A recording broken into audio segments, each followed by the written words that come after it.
नमस्कार मेरे दर्शकों, तीसरे दिन का खेल समाप्ति की घोषणा हो चुकी है और तीसरे दिन हमने धूम मचा दी है। इंग्लैंड की हालत पतली कर दी है और अपने जायसवाल भैया ने क्या ही सेंचुरी जड़ दी। मतलब एक और बार सेंचुरी जड़ दी। मतलब पिछले 2 टेस्ट मैचों में बहुत ज्यादा रन बना दिए, इसलिए जायसवाल इस मैच में रन नहीं बनाएगा, लेकिन जायसवाल ने एक और बार शतक जड़ दिया यार। मतलब रुकने का नाम ही नहीं ले रहा जायसवाल। अभी तक नाबाद है, उनको क्रेम प्रेम पड़ गए थे। क्रेम प्रेम पड़ने के बाद में बंदा जा ही नहीं रहा था भाइयों। उसके बाद में उनसे खेला नहीं जा रहा था और उसके बाद में रोहित शर्मा ने उनको बुला लिया। और ये छोटी छोटी चीजें तो बताती है कि आप कितने बड़े प्लेयर बनोगे। इसकी कहानी भाई इमोशनल कर देने वाली कहानी है इसकी। बंदा 2-2 सालों तक टेंट में सोया भाई, आजाद मैदान में, खुले ग्राउंड में। पानी पूरी भी बेची बंदे ने, बहुत ही गरीबी से गुजर कर आया है बंदा भाई। तो मुझे लगता है कुछ ना कुछ तो ये उखाड़ेगा भाई इंटरनेशनल क्रिकेट में यार। जास बटलर को भी इसने पीछे पीछे छोड़ दिया, इतना खतरनाक तरीके से खेल रहा। जास बटलर को भी पीछे छोड़ दिया। और ये वाली पारी देखी जायसवाल की, तो जायसवाल शुरू में बहुत ज्यादा स्लो स्लो खेल रहे थे। मतलब इन्होंने अपने जो 50 रन बनाए थे वो इन्होंने 80 गेंदों में बनाए थे। उसके बाद में इन्होंने क्या ही शानदार तरीके से गियर शिफ्ट किया। उसके बाद में इन्होंने 50 से जो 90 रनों तक ये पहुंचे। T20 खेला इसने, T20 गियर ऐसा शिफ्ट किया, मतलब इतना तो कोई भी शिफ्ट नहीं करता गियर। इतना खतरनाक स्ट्राइक रेट चेंज किया इन्होंने अपना।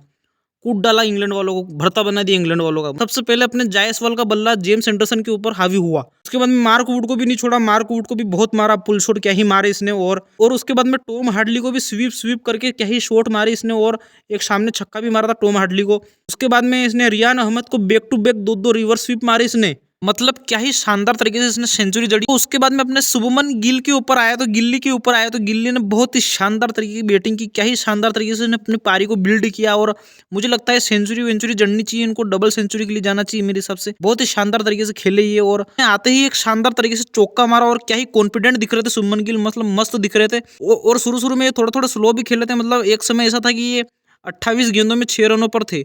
तो भाई थोड़ा थोड़ा वक्त भी इन्होंने बिताया। और उसके बाद में एंडरसन को क्या ही शानदार तरीके से कट शॉट भी मारा इन्होंने। और वुड को एक शानदार तरीके से इन्होंने चौका भी मारा था। क्या ही ड्राइव मारा था इन्होंने, क्या ही कवर ड्राइव मारा था इन्होंने, मजा आ गया था। और शानदार तरीके से इन्होंने बैटिंग की और सूझबूझ दिखाई। और जायसवाल ने 50 बना लिया। उसके बाद में जायसवाल को स्ट्राइक भी दी इन्होंने और जायसवाल के 100 भी बनवाए इन्होंने। और क्या ही पार्टनरशिप हुई जायसवाल और इन दोनों के बीच में। और अभी तक नाबाद है ये। कि उसके बाद में इंग्लैंड की बैटिंग के ऊपर थोड़ा चले, तो इंग्लैंड ने कैसी बैटिंग की। इंग्लैंड एकदम पॉजिटिव रूप में आई थी। इंग्लैंड के बेन डुकेट जो है उसने आते ही एकदम स्वीप करके छक्का मार दिया कुलदीप भैया को। और मुझे रोहित शर्मा की कप्तानी समझ में नहीं आई भाई। रोहित शर्मा भाई रिवर्स स्वीप और स्वीप मारे जा रहा है वो आपको, और फील्डर आप लगा ही नहीं रहे उधर यार। ये सामने सामने खिला उसको, मतलब रिवर्स स्वीप और स्वीप शॉट तो उसकी ताकत है बेन डुकेट की, उसके तो पके पकाए शॉट है वो तो। भाई अपना रोहित शर्मा जब बैटिंग करता है तो वो स्टोक्स कैसे 2-2 फील्डर पीछे लगा लेता है वहां पर। उसके बाद में अपने जो रूट भैया के ऊपर आते हैं। जो रूट जितना बड़ा प्लेयर है उतना ही बेकार उसने शॉट खेलकर वो आउट हुआ है। मतलब शॉट उसका पका पकाया शॉट है ये, वो मारता है हर बार। इसने बहुत ज्यादा रन भी बना रखे इस शॉट से। मतलब जसप्रीत बुमराह अपना गली मोहल्ले वाला बॉलर तो है नहीं कि आप उसको मार दोगे ऐसे वैसे शॉट, उठपटांग शॉट टेस्ट में। झुक के रहना पड़ेगा मेरे आगे। उसके बाद में कुलदीप को पिच से मदद मिली और कुलदीप ने अपनी कलाइयों में इंग्लैंड को फंसा लिया, जकड़ लिया कलाइयों में। और जोनी बेस्टो को शानदार तरीके से एलपीडब्ल्यू किया, शानदार तरीके से क्या ही बॉल घुमाई। उसके बाद में कुलदीप भैया बहुत ज्यादा अनलक्की भी रहे। बेन का स्टोक्स बाल बाल बाल बाल बचता रहा। इतनी अच्छी अच्छी बॉल डाल रहे थे, उस पर विकेट नहीं मिल रही थी, लेकिन एक तुच्छ सी बॉल डाली अपने कुलदीप भैया ने, उस पर विकेट मिल गया।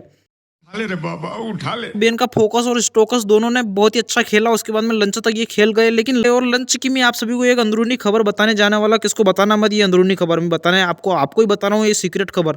स्टोक्स भैया जो थे उन्होंने जो सब्जी खाई थी लंच में, उसमें बहुत ज्यादा मिर्ची हमने डाल दी थी। स्टोक्स उस सब्जी को खाकर वो हाफ रहा था और इसलिए वो ढंग से बैटिंग नहीं कर पाया। और वो अपने जडेजा भैया का शिकार हो गया बाद में।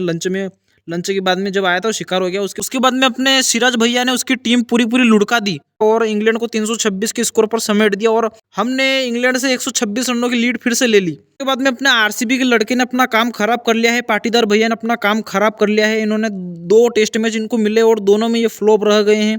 कुछ भी नहीं उखड़ा इन 2 टेस्ट मैच में इन्होंने। और मतलब शॉर्ट बॉलों पर ये आउट हो रहे हैं। मतलब इतनी घटिया घटिया बॉलों पर ये आउट हो रहे हैं। मतलब यार भाई अब मुझे लगता है ये टेस्ट क्रिकेट टीम इंडिया के लिए खेल ही नहीं पाएंगे। मुझे लगता है जिस तरीके से ये खेले, जिस तरीके से इन्होंने अपना काम खराब किया है। अपने तो आरसीबी के लिए खेलो, आरसीबी को जिताओ इस साल। अपने कोई जरूरत नहीं अपनी धूप में खड़ा रहना है पूरा पूरा दिन। टेस्ट क्रिकेट नहीं खेलना अपने। 7:30 बजे आओ, 4 घंटे खेलो और सो जाओ। फिर कोई जरूरत नहीं इतना धूप में खड़ा रहना पूरा पूरा दिन, काले हो जाओगे आप। हाँ तो मेरे दर्शकों, अपनी टीम इंडिया ने 322 रनों की लीड इंग्लैंड से ले ली है और 550 की लीड मेरे हिसाब से लेनी चाहिए अपनी टीम इंडिया को। 400 और 425 की स्कोर में हम सेफ नहीं रहेंगे तो भाई 550 रन बनाने पड़ेंगे हमें।